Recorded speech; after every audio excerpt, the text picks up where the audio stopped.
Graça e paz, irmãos. Vamos ouvir a leitura da palavra de Deus.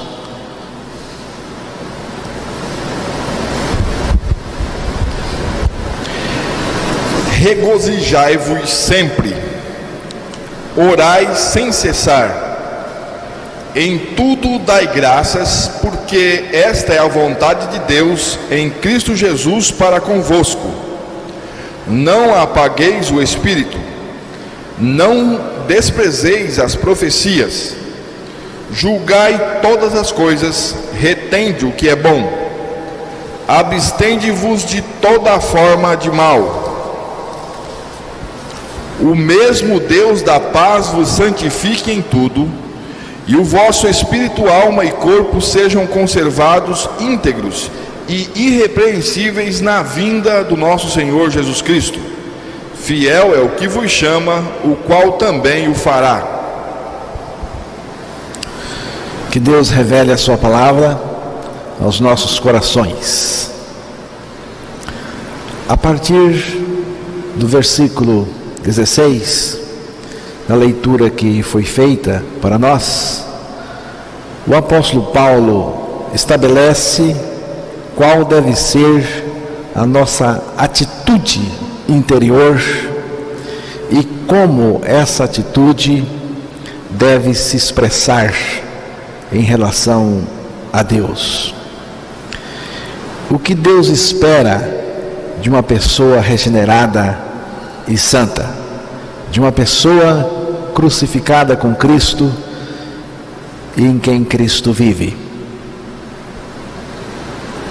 Alegrai-vos sempre, regozijai-vos sempre. O liberto se alegra com a alegria do próprio Cristo e no Espírito Santo. João 17, verso 13.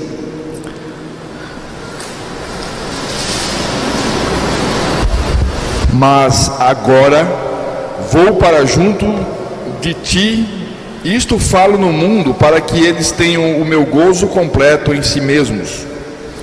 Jesus fala de um gozo, de uma alegria que está em nós, o gozo de Cristo em nós, a alegria de Cristo em nós.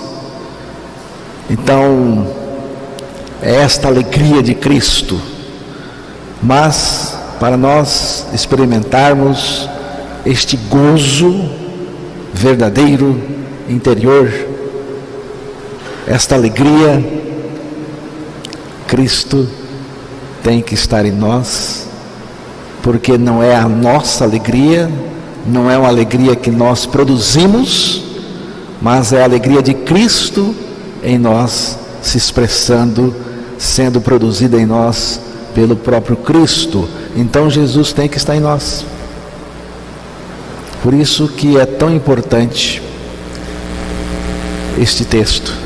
Estou crucificado com Cristo e vivo não mais eu, mas Cristo vive em mim.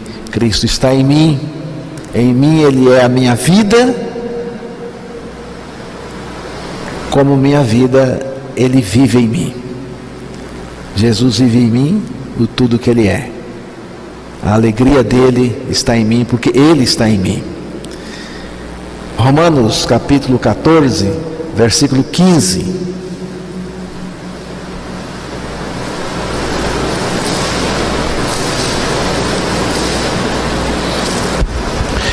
Se por causa de comida o teu irmão se entristece, já não andas segundo o amor fraternal. Por causa da tua comida não faças perecer aquele a favor de quem Cristo morreu. Vamos refazer novamente. Romanos capítulo 14, versículo 17. Porque o reino de Deus não é comida nem bebida, mas justiça e paz e alegria no Espírito Santo. O reino de Deus não é comida nem bebida. Comida e bebida normalmente deixa a pessoa eufórica, principalmente a bebida alcoólica. A pessoa fica eufórica, pulante, ela fica. Então, mas não resolve. Não resolve. É preciso experimentar a alegria no Espírito Santo, porque o reino de Deus não é comida nem bebida, mas ele é o quê? Ele é justiça, paz e alegria no Espírito Santo. E neste momento o reino de Deus está estabelecido dentro da pessoa que creu a sua morte e ressurreição com Cristo. O reino de Deus está estabelecido dentro da pessoa que com Cristo morreu e ressuscitou. Em Lucas capítulo 17, versículo 20 e 21,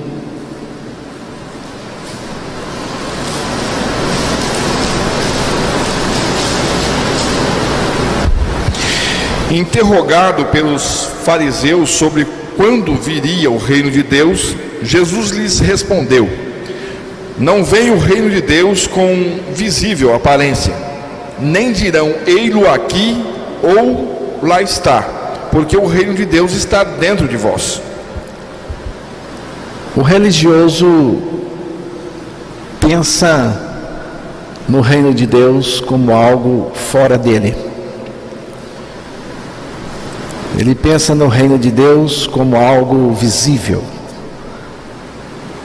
Mas aqui Jesus, respondendo aos fariseus, ele diz o seguinte: interrogado pelos fariseus sobre quando viria o reino de Deus, Jesus lhes respondeu: não vem o reino de Deus com visível aparência. O que significa isto? Que o reino de Deus neste momento não é uma área geográfica, não é um território geográfico. O reino de Deus é uma área dentro de cada pessoa que foi regenerada em Cristo, que nasceu de novo. Nem dirão ei-lo aqui ou lá está, porque o reino de Deus está dentro de vós. Vejam, os irmãos, o que Jesus está dizendo aqui. O reino de Deus está dentro de vocês, dentro de nós. Há uma identificação entre o reino de Deus e a nova criatura. Existe uma identificação entre o reino de Deus e a nova criatura. Nós entramos para o reino de Deus pelo novo nascimento, e o reino de Deus entrou em nós como resultado do novo nascimento. Primeira carta aos Coríntios, capítulo 4, verso 20.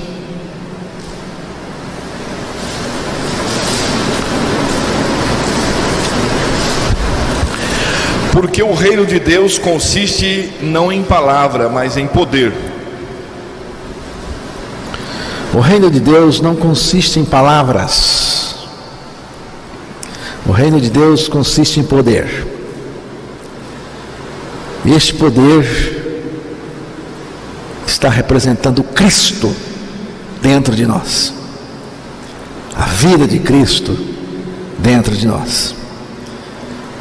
Este reino de Deus consiste da própria pessoa de Deus em nós, Cristo. É o reinado de Cristo em nós, o reinado de Deus em nós. E o reinado de Deus em nós se expressa em justiça, paz e alegria no Espírito Santo. O reino de Deus está dentro da gente. E este reino de Deus que está dentro da gente, ele vaza em justiça, paz e alegria. Irmãos, isto é muito importante. É mais importante do que qualquer coisa. Não existe vacina contra tribulações, mas existe a vida de Cristo que pode neutralizar os efeitos das tribulações, os efeitos amargos sobre a nossa vida enquanto estamos atravessando ou passando por tribulações e sofrimentos. Não tem vacina contra sofrimento, contra tribulação, mas tem a vida de Cristo. A vida de Cristo em mim não deixa a gente ficar cheio de amargura, ressentido. Os efeitos amargos, ruins, são neutralizados pela vida de Cristo em nós, pelo próprio Cristo que está em nós. João 16, versículo 33, Jesus enfaticamente, em várias ocasiões, chamou a nossa atenção, a atenção dos discípulos, com esta expressão: em mim. Em mim é o lugar aonde devemos estar, porque Cristo nos colocou nele. Estas coisas vos tenho dito para que tenhais paz em mim. No mundo passais por aflições, mas tende bom ânimo, eu venci o mundo. Irmãos, posso afirmar, sem medo de errar, neste mundo caído, nós não vamos encontrar motivos para a verdadeira alegria. Nós precisamos encontrar em Cristo o motivo da nossa verdadeira alegria, do nosso gozo. Abacuque, capítulo 3, versos 17 e 18. Ainda que a figueira não floresça, nem haja fruto na vide, o produto da oliveira minta, e os campos não produzam mantimento, as ovelhas sejam arrebatadas do aprisco, e nos currais não haja gado, todavia eu me alegro no Senhor, e exulto no Deus da minha salvação. Viram? Que coisa maravilhosa, e só Deus pode fazer isto. Porque ainda que a figueira não produza, nem haja fruto na vide, ainda que não haja azeitonas para apanhar, ainda que não haja colheita, ainda que não haja mais ovelhas nos campos, nem gado nos currais, mesmo assim eu me alegrarei no Senhor, exultarei no Deus da minha salvação. Ainda que eu não sei o que você está enfrentando e nem o que você enfrentará, mas eu sei que ainda que possa acontecer qualquer coisa, mesmo assim, todavia, eu me alegro no Senhor, porque o motivo da minha alegria não está nas coisas que acontecem ou deixam de acontecer, está em Cristo, irmãos. A alegria é coisa importante. Alguém já disse, a alegria é coisa séria no céu. O texto falou de um Deus, de uma salvação e de um estado de alegria que não depende de nenhuma circunstância, porque você viu que estava faltando tudo, mas não faltava alegria, a alegria interior, a alegria de Cristo. Cristo é o fundamento, a causa e a razão da nossa alegria. Eu gosto muito da reação de um homem que foi chamado por Cristo e salvo também por Ele, e a reação dele me chama a atenção em Lucas capítulo 19, verso 6.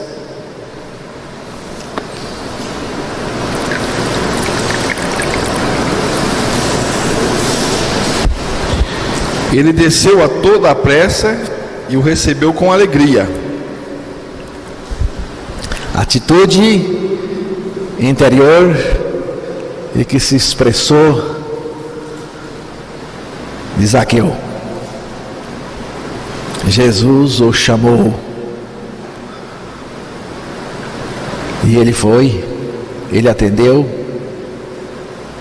e diz o texto que ele recebeu Jesus com alegria. Com alegria. Quando Jesus convida uma pessoa e essa pessoa entende que o chamado não pode ser recusado, essa pessoa o recebe com alegria.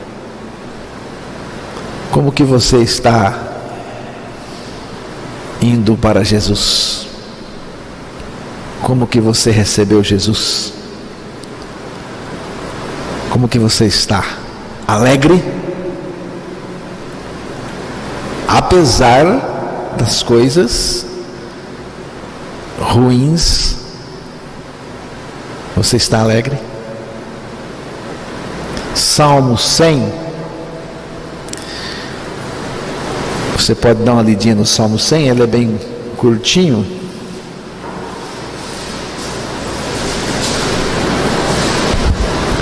Celebrai com júbilo ao Senhor todas as terras, servi ao Senhor com alegria, apresentai-vos diante dele com cântico.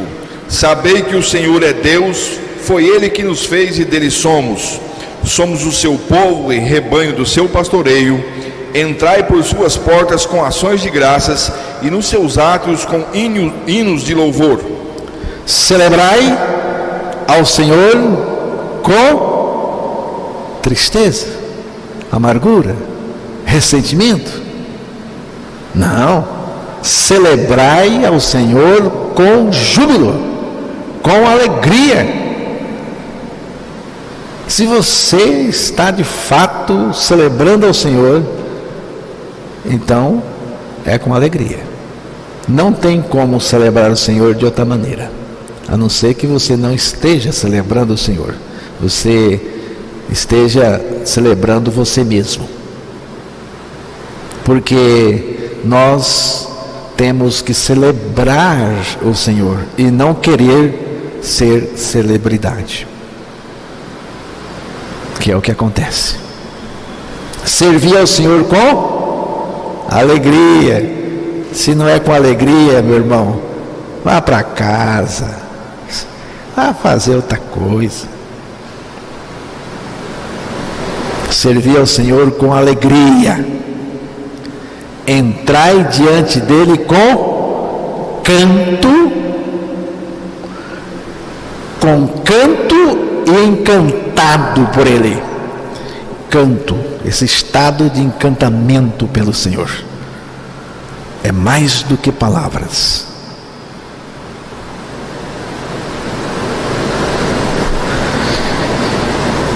Hebreus capítulo 10, verso 34.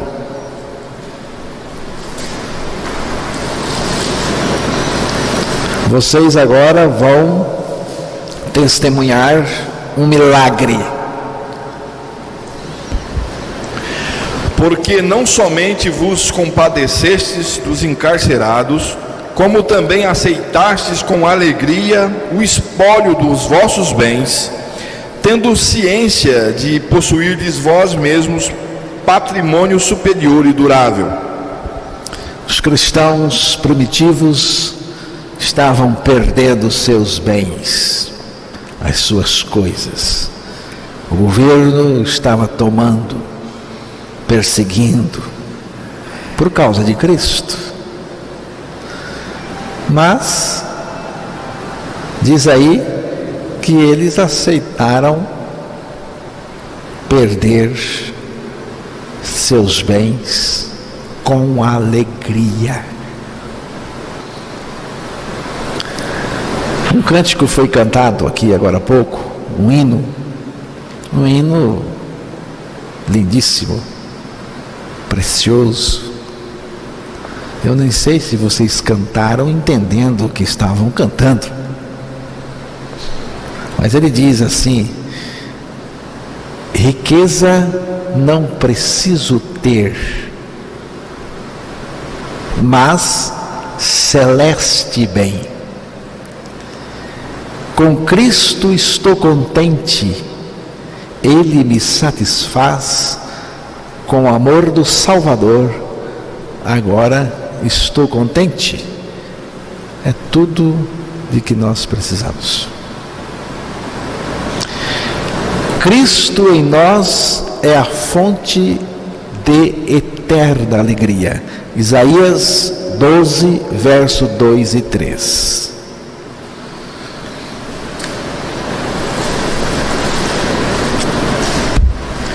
Eis que Deus é minha salvação, confiarei e não temerei, porque o Senhor Deus é minha força e o meu cântico, Ele se tornou a minha salvação. Vós com alegria tirareis águas das fontes da salvação. O homem não liberto em Cristo e por Cristo também se alegra, mas com uma alegria superficial, carnal e fajuta. É uma alegria que fenece rapidamente. A alegria do liberto não depende de circunstâncias, principalmente as favoráveis. Alegrai-vos sempre, regozijai-vos sempre. Repare bem o advérbio de tempo colocado pelo apóstolo Paulo. Sempre. Sempre.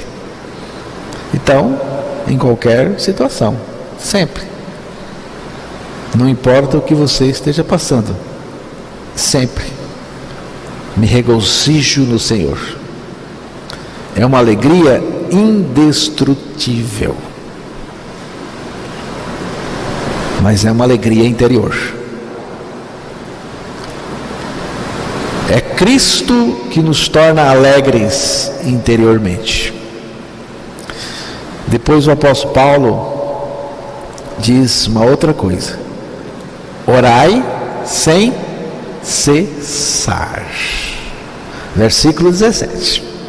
Se você quiser ler novamente. Regozijai-vos sempre, orai sem cessar.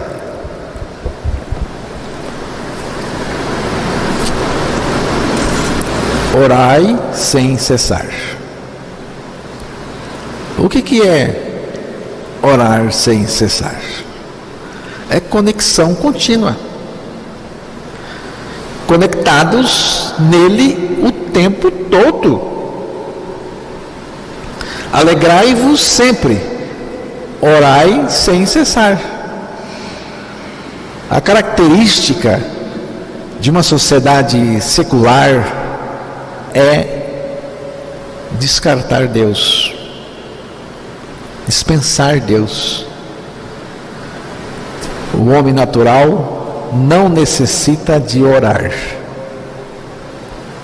A oração não é coisa natural no homem,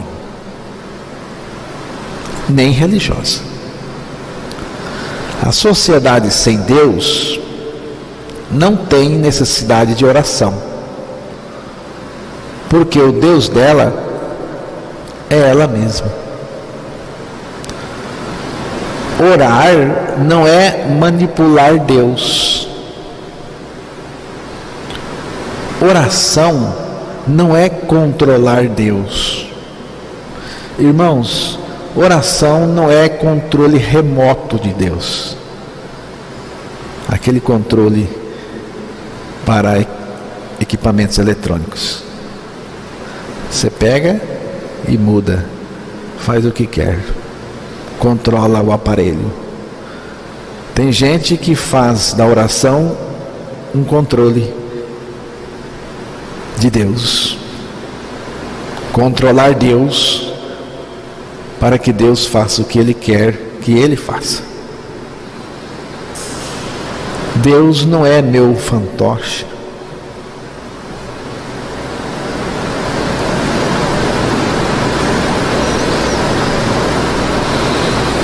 E tem aqueles, irmãos, que não quer controlar Deus. Ele quer ser Deus mesmo quando ora. Já perceberam? Que tem alguns pregadores, alguns irmãos que quando ora está orando como se fosse Deus mesmo. Eu faço, tenho que fazer. Alguém disse o seguinte: oração é como um pombo correio que vem do céu e volta para o céu. A oração vem de Deus. É Deus que me move a orar. Uma vez movido a orar, a oração volta para Deus.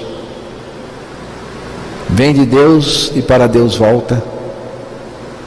A oração, antes de ser nossa, ela é uma ação de Deus na nossa vida. É Deus que nos leva a orar para dependermos cada vez mais dEle, para nos envolvermos cada vez mais com Ele. Se eu não reconheço Jesus Cristo como o tudo de Deus para o meu nada, eu não preciso de orar. Hoje está em voga decretar, ordenar, exigir, reivindicar. Mas isto não é oração. A sociedade humanística foi tornando Deus secundário, depois descartável e finalmente desnecessário. Deus hoje é desnecessário para a sociedade humanística que está aí. A coisa foi caminhando aos poucos, foi renegando Deus a um acessório secundário, alguma coisa que está ao lado. Depois já Deus foi descartado mesmo, e chegamos a este ponto: Deus não é mais necessário. Mas a minha oração tem sido esta: dá-nos graças, Senhor, para recebermos o melhor. Dá-nos graças, Senhor, para percebermos o quanto nós necessitamos de Ti. E eu estou falando de mim mesmo, viu? Faça essa oração, para que Deus lhe dê graça para você perceber o tanto que você necessita dele, porque você acha que sabe, mas você precisa de mais. Depois, no versículo 18, diz outra coisa maravilhosa: em tudo dai graças. Em tudo dai graças. A linguagem do cristão tem esse selo de qualidade, que é dar graças. Dar graças em tudo ao Senhor. Dar graça por tudo que acontece e em tudo aquilo que eu estou passando. Irmãos, entenda bem, não é agradecer por uma tragédia, mas a Deus que é soberano. Não é agradecer uma injustiça, mas a Deus que é soberano. Eu não estou agradecendo a pessoa que fez coisas ruins para mim. Eu estou agradecendo o Deus soberano que manda, que domina esta pessoa, ainda que maligna. Então eu tenho que agradecer o Deus soberano. Ainda que eu não possa compreender o que está acontecendo comigo, eu posso saber que todas as coisas cooperam para o bem daqueles que amam a Deus. É ou não é? Eu não estou entendendo o que está acontecendo comigo, com a minha família, mas eu sei de uma coisa: que todas as coisas cooperam para o bem daqueles que amam a Deus. Nem sempre é a minha vontade agradecer, mas a minha vontade submete à vontade de Deus, para que eu possa agradecer a Deus por tudo e em tudo. Irmãos, o culto tem a finalidade de agradecer a Deus pela riqueza da sua graça nas nossas vidas, sempre agradecendo por tudo e em tudo, porque o louvor é a linguagem daquele que foi alcançado pela graça de Deus. Qual é o resultado de agradecer a Deus por tudo? De dar graças por tudo e em tudo.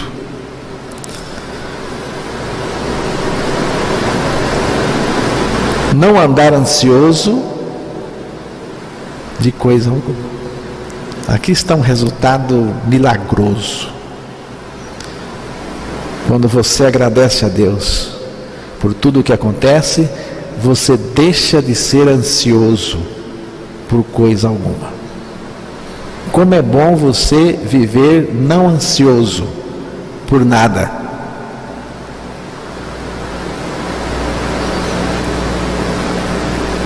Quando é que uma pessoa fica ansiosa?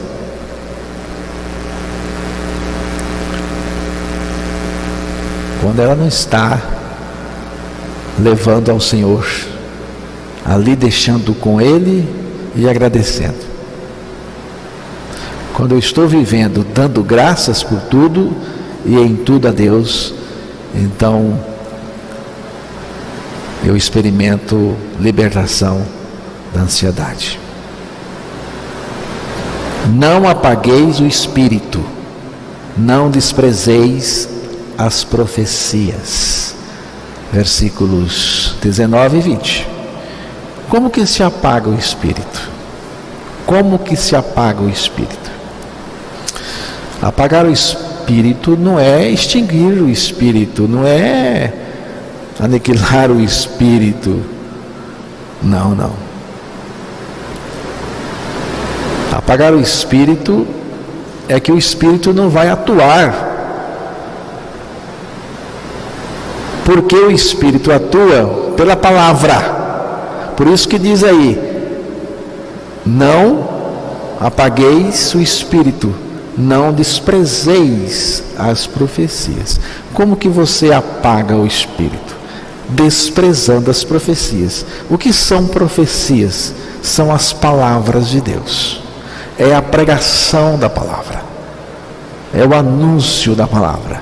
Se você não usa a palavra de Deus, se você não prega a palavra de Deus e apenas a palavra de Deus, mesmo que você não esteja entendendo, mas prega a palavra de Deus, porque quando você não prega a palavra de Deus, quando você não prega o Evangelho, significa que você está apagando o Espírito, porque o Espírito atua pela palavra de Deus, porque a palavra de Deus é a espada do Espírito. Então, é preciso nos firmar na palavra de Deus. Quando uma igreja prega a palavra de Deus, o Espírito está atuante aí, porque ele atua pela palavra.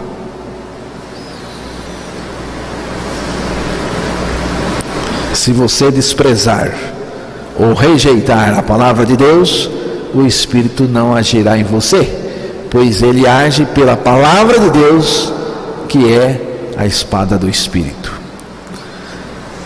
Depois, no versículo 21, diz lá: julgai todas as coisas e retende o que é bom. Devemos julgar tudo, principalmente a pregação. Você deve avaliar tudo quanto ouvir e não deixar que ninguém lhe imponha erros e heresias. No versículo 22 diz lá: abstende-vos de toda forma de mal. Você precisa estar separado de tudo o que é perverso, começando com o pecado. Deus nos libertou do pecado para estarmos afastados ou separados dele. Segunda carta de Timóteo 2, verso 19. Entretanto, o firme fundamento de Deus permanece, tendo este selo: o Senhor conhece os que lhe pertencem. E mais, aparta-se da injustiça todo aquele que professa o nome do Senhor. Tem que se apartar do pecado, da iniquidade. É um selo de qualidade, é um selo. Pessoa apartada, separada do pecado. Não se trata de formas pecaminosas que se estabelecem dentro de nós, mas situadas no nosso exterior, portanto, podem ser vencidas pela fé em Cristo. Não existe pecado inocente, viu, irmãos? Não existe pecado inocente. Ninguém peca inocentemente. Pequei, mas entrei de gaiato, inocentemente. Conversa, rapaz. Vai ser besta para lá. Aqui não. Ninguém peca inocentemente, não. O pecado é uma ação deliberada contra a santidade de Deus. Todo pecado procede de uma natureza pecaminosa que se expressa por uma vontade rebelde, contrária a Deus e a sua palavra.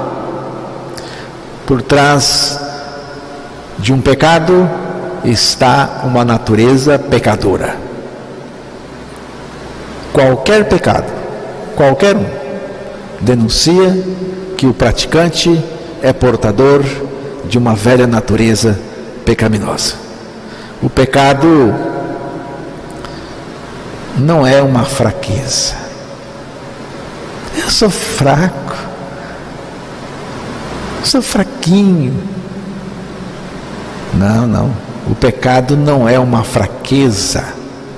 não é um tropeço, não é um momento infeliz. Não, eu estava num momento infeliz e aí então aconteceu. Estava solitário, estava assim, estava bem naquele momento e aconteceu. Não, senhores, o pecado não é nada disso. O pecado é uma natureza rebelde contra Deus se manifestando, gritando contra Deus. Por mais insignificante que seja o pecado, é sempre uma agressão ao coração de Deus. Não é quantidade de pecados que conta, mas o que ele é, o que ele representa. Deus não expulsou o homem do jardim por causa de um pecador, mas por causa do que ele se tornou por esse pecado. E no versículo 23, já chegando ao final, você pode ler o verso 23 e 24. O mesmo Deus da paz vos santifique em tudo, e o vosso espírito, alma e corpo sejam conservados íntegros e irrepreensíveis na vinda de nosso Senhor Jesus Cristo. Fiel é o que vos chama, o qual também o fará. O mesmo Deus de paz vos santifique em tudo, e o vosso espírito, alma e corpo sejam conservados, íntegros e irrepreensíveis na vinda de nosso Senhor Jesus Cristo. Você vê? Tudo aqui é Deus fazendo. O mesmo Deus de paz. Quem é o mesmo Deus de paz? Eu creio que é Cristo. Está falando do Deus da reconciliação, que nos reconciliou na cruz. Aqui nós vemos a obra de Cristo na cruz e também na ressurreição. Morremos com Cristo para o pecado e agora Cristo vive em nós. Mas antes de Cristo viver em nós, Ele é a nossa vida. Cristo é a nossa vida, por isso Ele vive em nós. Cristo está em mim. Então agora eu posso confiar nele para a minha santificação. Não foi o que o texto disse? Que é Ele que santifica, que é Ele que faz, que é Ele que conserva. Então, Cristo está em mim. E eu posso confiar em Jesus que Ele vai fazer o que Ele disse em sua palavra. O crer, a vida de Cristo em nós é genuína santidade. Você não precisa saber muito sobre santidade, conceitos. Basta crer a vida de Cristo em você. Porque a vida de Cristo em você é verdadeira santidade. Se alguém não experimenta Cristo no seu interior, pode ter certeza de que não é nascido de novo. E, portanto, é impossível viver santificação. Cristo em nós, vivendo os seus passos fora do pecado, é a santificação. Nós podemos ser santos pelo viver de Cristo em nós. Santidade sem a vida de Cristo em nós é farisaísmo. A presença do Senhor santifica todo lugar onde se manifesta. E Cristo está em mim se manifestando.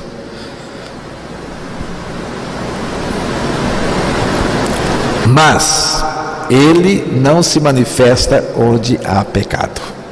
Deus nunca se propôs santificar uma pessoa com o velho homem vivo nela, com a velha natureza viva em seu interior. Deus santifica o que Ele salvou do pecado. Se Ele não salvou, Ele não santifica. Deus não santifica quem Ele não salvou. Você quer misturar suas coisas limpas com coisas sujas? Não. Você não quer ter contato com coisas infecciosas. Quer? Quer não, né? E você acha que Deus quer ter contato com a sujeira do nosso pecado? Não, Deus não quer também não. Primeiro Deus nos salva do pecado, e Ele já nos salvou. Aí Ele entra em nós para viver a sua vida santa. A vida de Cristo em nós é suficiente para nos guardar do pecado enquanto vivermos neste mundo. Porque é até a volta do Senhor. Você viu no texto? Que Ele nos preserva em santidade até a volta do Senhor. Cada dia a vida de Cristo se responsabiliza em nos guardar do pecado e em nos conduzir em graça e santidade. Ele chama e Ele se responsabiliza por nós, porque a palavra disse: fiel é o que vos chama, o qual também o fará. Se Ele chamou, Ele banca você até o fim. Se foi Ele que chamou, Ele vai fazer o que prometeu, porque aqui está escrito, e eu creio: fiel é o que vos chama, o qual também o fará. O fará, é Ele que faz. A nossa salvação depende daquele que nos chamou para ser dele. O Senhor não permitirá o fracasso dos seus salvos no pecado. Por quê? Porque Ele fará, Ele agirá por nós, não só por nós, mas também em nós. Aqueles que confiam nele podem ter a certeza de que experimentarão seu poder de preservação até o fim. Se você crê, é isto. Aqueles que confiam no Senhor podem ter a certeza de que experimentarão seu poder de preservação até o fim, até a volta do Senhor.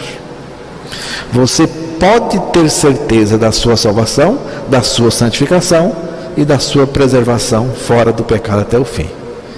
Eu tenho certeza da minha salvação, da minha santificação e da minha preservação pelo Senhor fora do pecado até a volta dele. Amém?